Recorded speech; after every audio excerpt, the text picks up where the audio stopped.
Everyone has a fantasy. It's time for the Hooters Fantasy Players of the Week.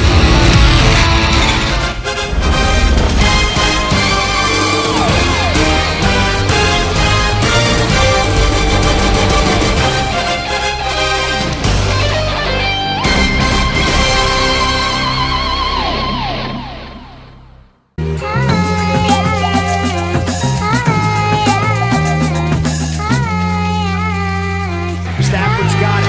Looks, throws, deep middle. Touchdown, Detroit Lions! Oh, Kenny Golladay, that is outstanding! Oh, 31 yards, and the Lions have the lead for the first time today. Stafford put that on a rope.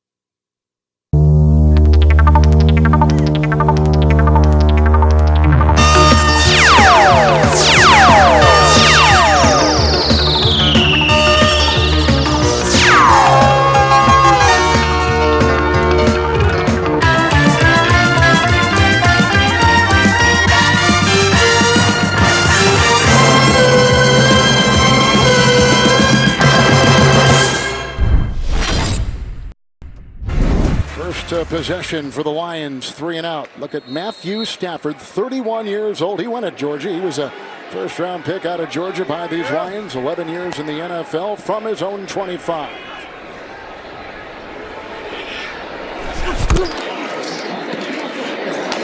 got the tight end Hockenson. Nailed there by Phillips. That's as far as the 32 and a 7-yard gain on the play to the sideline in Jay Feely. You know, Kevin, I watched on the sidelines with the Lions. Hockenson went up to Stafford, even as a rookie. He said, I can beat him. Come to me. Trust me. And you can see that he's paying off that rookie. Understands he's going to be there for him. Yeah, he's really locked in, Jay. He's been extremely consistent. Certainly not too big for him. You look at his production last week, 6 catches for 131 yards and a touchdown against the Cardinals. Second down 3. Here's a quick run here by Kerryon Johnson out of Auburn. He was a second-round pick last year out of Auburn.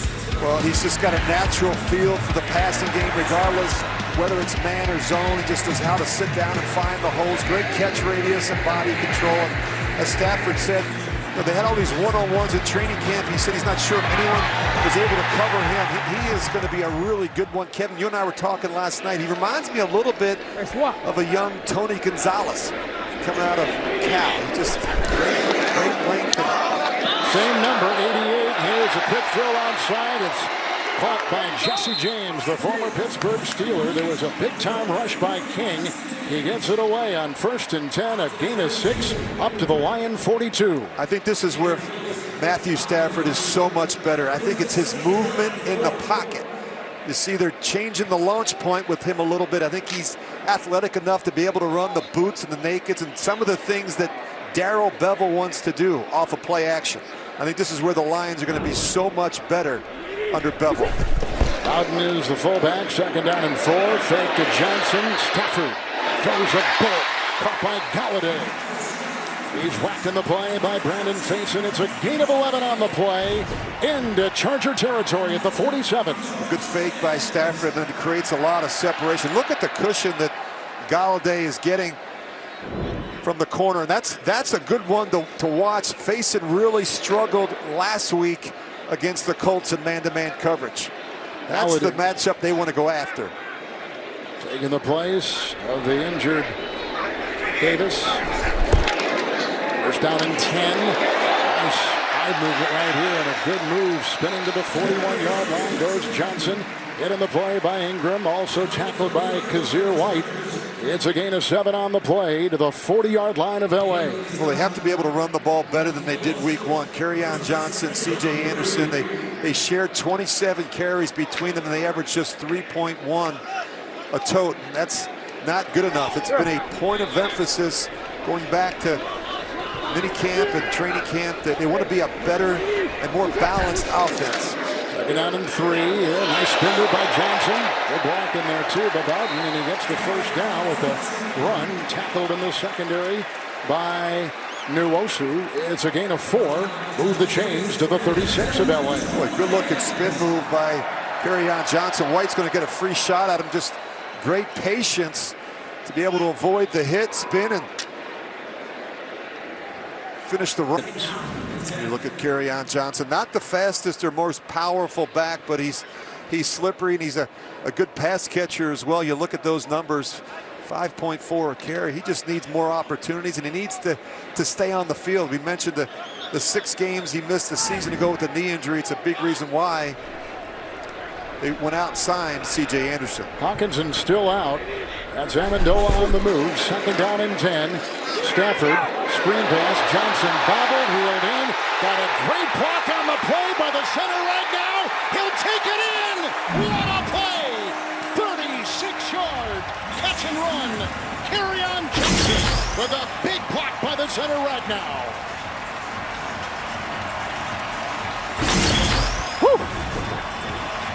Well, watch the eyes of the quarterback. You see Stafford, he's going to look to his left. He's going to try and draw the defense to his left, knowing that the back's going to slip out on the screen. Just watch the patience. Doesn't catch it the first try, but he's able to hold on. And look at the offensive line. The center and the 2 guards get out in front of that screen. That's a great looking screen and well-executed screen by the Lions. Kerryon Johnson, couple touchdowns last year, of course. Nothing this year, first of the season, and that extra point is no good by Prater. Prater is usually very reliable. Had 2 last week. Number 2 all-time in long kicks. Misses the extra point. That was a good catch by Johnson, and he got the block, and he takes it 36 yards. Well, we know Kerryon Johnson can run. We saw that on that play last year. He was number 2 in the NFL in yards per carry. And Rich, it really seems like with the new offensive coordinator. First and 10, Kerryon Johnson is out of the game and injured. We'll get an update on him. A quick short throw is caught on the play. Golladay grabs it. Close to a first down. Pickup of 9. And they're down to the... All he can do is bounce it to the edge. Running back Ty Johnson has come in, but he's wide. Bottom of your screen. Third down and 6. They need the 34. Here comes Stafford. Right on the screws. Caught Golladay, but maybe short. It was because Faison did a good job allowing just 4. So it's 4th and 2 on a gain of 4 right there. Well, he's about a yard short of the sticks. That's one of the issues, and he has to come back for it. But an excellent tackle by Faison. They're going to go for it. You like this call, 4th and 1, Rich? I do. I mean, look, you're trying to get some momentum. You're down 10-6 at home. It's your home opener. Your kicker has struggled a little bit, Kevin. He missed an extra point. He missed a field goal. Why not? C.J. Anderson back in. 4th and 1.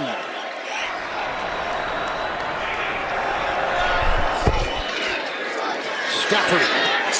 Wow, he forces that one into Jones. Heavily covered by Jenkins and Davis. He picks up 4. What a laser to the 30-yard line of the Chargers and a first down. Marvin Jones had no choice but to catch this thing, Kevin. Matthew Stafford just fits this one in a tight window. He drills this one right into the chest. That's really good coverage by Jenkins. But Matthew Stafford throws a dart to Marvin Jones. Bosa just hobbled off. Isaac Rochelle is in. Was in concussion protocol earlier in the week. 1st and 10. Stafford deep. He's got him for a touchdown. Golladay. He beat Hayward. A 31-yard touchdown pass for the lead. Well, they run double post. They run 2 receivers to the post. And this is what you love as a quarterback, a big, lengthy receiver in Golladay, who's 6'4", 215 pounds, that can go up and get it. Great throw by Stafford in the red zone. That had some serious gas on it. Wow, did he throw that hard? And Golladay comes up with a touchdown reception. He had one last week. He's been the big receiver with 8 receptions, 117 yards, and a clutch touchdown reception with defenders right on him. That's a big-time throw by Matthew Stafford. Number 25 all-time tie-in, the great Y.A. Tittle. Extra point here by Prater. 3-point lead for Detroit. 7:21 in the fourth. Stafford on that drive, perfect. 5 of 5. And then he finds his lanky wide receiver, Golladay, for 6. Lions on top. And back here in Detroit with the Lions ahead 13-10. Watch this. They're trying to work the safety. They do it by running a double post. So at some point, he's got to make a decision. Does he work inside or outside? He jumps the inside route, and that allows Matthew Stafford to throw this one over the top to Kenny Golladay. Great job moving the safety with his eyes on the double post. How big are those 2 missed field goals by the Chargers now? And the Chargers are going to get this kickoff in the second half. They have fumbled in a goal-to-go situation, and they missed on the last 2 possessions 2 straight field goals of 39 and 41 with their punter kicking as he did last week for the injured kicker who is out. And here is the kickoff and taken at the 1-yard line by King, who will take it out to the 20.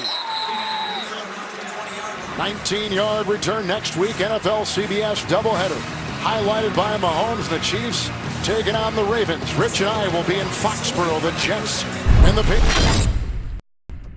In week number 3, and the quarterback in his 11th season with the Detroit Lions, Matthew Stafford, back here on the Rich Eisen Show. How are you, Matthew? I'm doing good, Rich. How you doing? I am good. All right, family first. How's your wife? How's she doing? She's doing good. I appreciate you asking. Of course. You know, she's been a warrior, been battling through all that stuff, but she's feeling really good, and it's nice to have her feeling pretty normal again. Yeah, I bet. And has she been to a game? I mean, how back to life is she right now? Yeah, she's back to normal enough to be at games. She was at the first home game this past weekend, and it was great to have her there. It was nice, obviously, winning the game and getting to see her afterwards, and she was happy and excited. So those people that don't know her, don't see her every day, probably would say she looks just about normal. So I'm happy for that. And how much of an outpouring did you get? I mean, walk me through what you received from the fan base of the great people of that great state of Michigan and maybe Georgia or wherever you've set foot, Matthew. Yeah, it's been pretty incredible. You know, I know we got a bunch of calls and letters in to, you know, the facility here in Detroit, and they were nice enough to pass those along to me. And then I think Kelly, through her social media stuff, got just, I don't even know how much, I'm not on it, but a ton of support. People have been, you know, great and gracious to us about that, and everywhere we go, it's kind of nice now. Everybody used to come up and talk to me about the game on Sunday. Now they just go up and talk to her, and I get a free pass. So it's great. Well, that's good. I'm glad it's all trending upward, and it's all good. And your family's great, and you've got your mindset on football, which clearly worked out well for you this weekend. Your relationship that you're having on the field with Kenny Golladay seems to improve and get stronger every week. How does that work from your standpoint, Matthew? Yeah, it's been great. You know, I think along with Kenny, I mean, all our guys, we put in so much work during the weeks.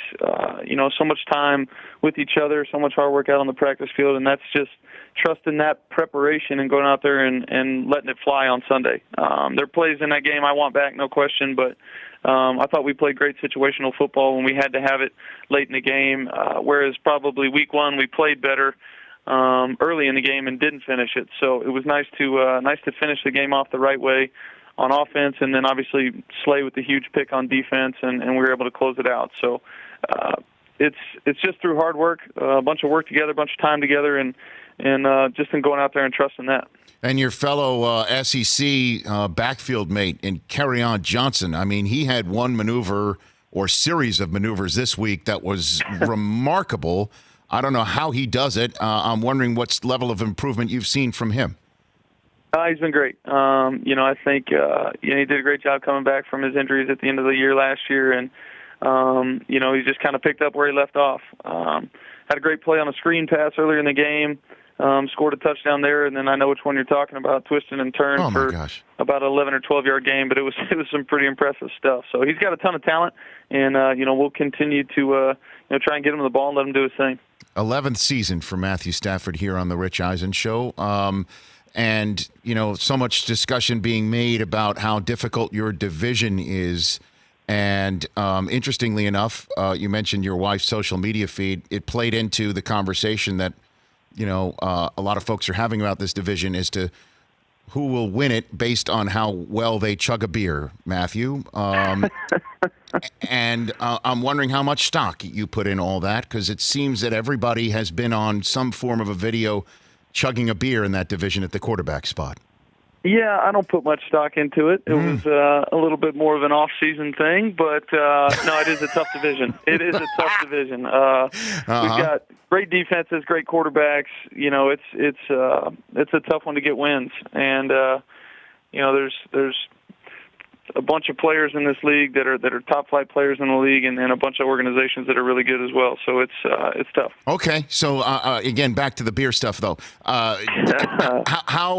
much of a veteran are you at this? Because again, we're seeing you. I feel good about my game in that area, but it doesn't matter too much right now. Okay, no, really, just one beer at a time and hope for the best. That's what you just did to me right there. Okay, very good. And it's interesting too, Matthew. Today, obviously, the news in the NFL is Eli Manning has been sat down by the Giants after all these years, and I'm wondering, you're 31 years old. Do you think at all about your end game whatsoever of your career? Not really. I just I feel like I'm still young enough to keep playing for quite a while. The biggest thing for me is just health. If you can stay healthy. And play at a high level, then I'd love to keep playing. Eli's been a fantastic quarterback in this league for a long time. Guy's got a couple Super Bowls. He's a great player. That's a tough decision, I'm sure, for the organization. I got a lot of respect for what he's done and how he's played, for quite a long time. Who was your mentor growing up, or at Georgia, or even that you've had in Detroit, Matthew? Who was that guy for you? Yeah, I've had a lot of people along the way. I had a quarterback coach at Georgia, Mike Bobo, that was really influential on my growth as a quarterback. He's now the head coach at Colorado State. A bunch of people along the way. I've been lucky enough to have a bunch of great backup quarterbacks and veteran guys. Drew Stanton early in my career, Sean Hill as well, Dan Orlovsky, some guys that are really influential when I was young to really help me know what it's like to be a pro quarterback and how to go about your business and all that kind of stuff. So I was lucky. And this week, you and I have something in common, Matthew. Not just any old week. What we have in common is we're both going to be rooting very hard against Notre Dame, because just that's the way I'm wired as a Michigan Wolverine. Perfect. And this week, your Georgia Bulldogs take that squad on. Will you watch that game in Philadelphia? Do you already have this already mapped out a little bit for you this weekend? I will try and catch it, no question. That's a big one. I know we played there either last year or 2 years ago. I can't remember. I think it might have been 2 years ago, but it was a great game. I think Georgia kind of bought a bunch of seats and came out strong. So it'll be interesting to see if Notre Dame tries to repay the favor. But it'll be a great game. I'm excited. I know it's a huge deal in Athens right now that they're going to be game day and all that stuff. So it should be a lot of fun. Yeah. Do you speak to Jake Fromm? Have you been mentoring him in any way, shape, or form? I don't speak to him too much, to be honest with you. I'm some old guy he's probably barely ever heard of. Oh, but, come on now. Come on now. But no, I haven't spoken to him too much. I've met him before, been out there, but I don't keep in contact with some of those guys. Okay, and then with the Dodgers getting set for postseason play, at some point when Kershaw's on the mound, we'll invariably hear the well-known fact that you went to high school together. So when did you first meet Clayton Kershaw? I've never asked you this. I'd love to get into that relationship. Do you remember the first time you ever strolled up to Clayton? I mean, I think we had to have been probably on a soccer field when we were 5, 6 years old, something like that. Really? Yeah. We met I think playing on the same old Blue Bombers soccer team, and then ended up playing a bunch of baseball together, a bunch of basketball together, a bunch of football together. So I've known him for a really long time, and I've really enjoyed watching his career. It's been really impressive. They got a really good team this year, so I'm excited. He's a good dude, man. I mean, the best. He really is. I'm serious. Like, and I'm not just saying because I know you're tight and you're on the phone right now. Yeah. He lives in the area where I go trick or treating with my kids every year, and I was dressed as Mr. Incredible with my kids last year. And strolled up, and who was the guy handing out candy on the driveway? But Clayton Kershaw. And I don't know if it's pretty cool. I don't know if I'd ever met him before, and he was really cool for a guy who was dressed as Mr. Incredible, saying hello to him. You know, it was it was really odd. Yeah, he's super down to earth guy, great guy, and obviously an unbelievable athlete and all that, but a great family man. Obviously, does a bunch with charity as well. So I know he's doing a great job for the community there. Yeah, he's a good dude. Hey, before I let you go, you had a front row seat, I imagine, at some point to see Kyler Murray or just peek out on the field. He's the first guy since Cam to throw for 300 yards in his first 2 games. I'm wondering what your impression of that, of the first overall selection, like you have something in common there. What your first impression of him was? I was really impressed. We got up in that game. He did a great job bringing his team back. Made some great plays late in the game. He's ultra talented. I think he's got a system that fits him really well. He obviously knows it. Played a bunch of ball in it in college, so he's got that advantage going for him, and got a Hall of Fame receiver that he can throw it to. So I think some good things are ahead for him and that team. Yeah, and he, like you, started from jump. Game 1, straight out of the chute, first overall selection. With Daniel Jones now getting out there, obviously it's week 3, and we know how sometimes guys sit and wait. Did it help you to be thrown right out there right away, Matthew?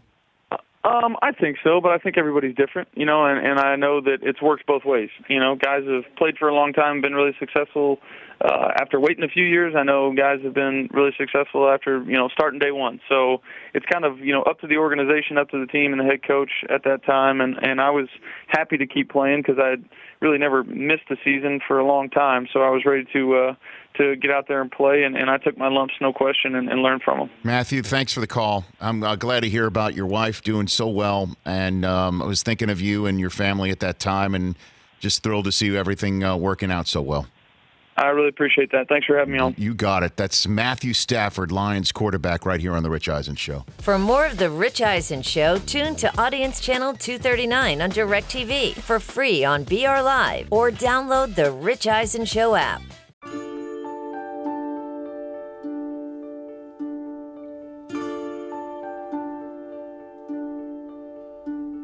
Snowflakes falling all around. Snowflakes falling, covering the ground, floating on the ground.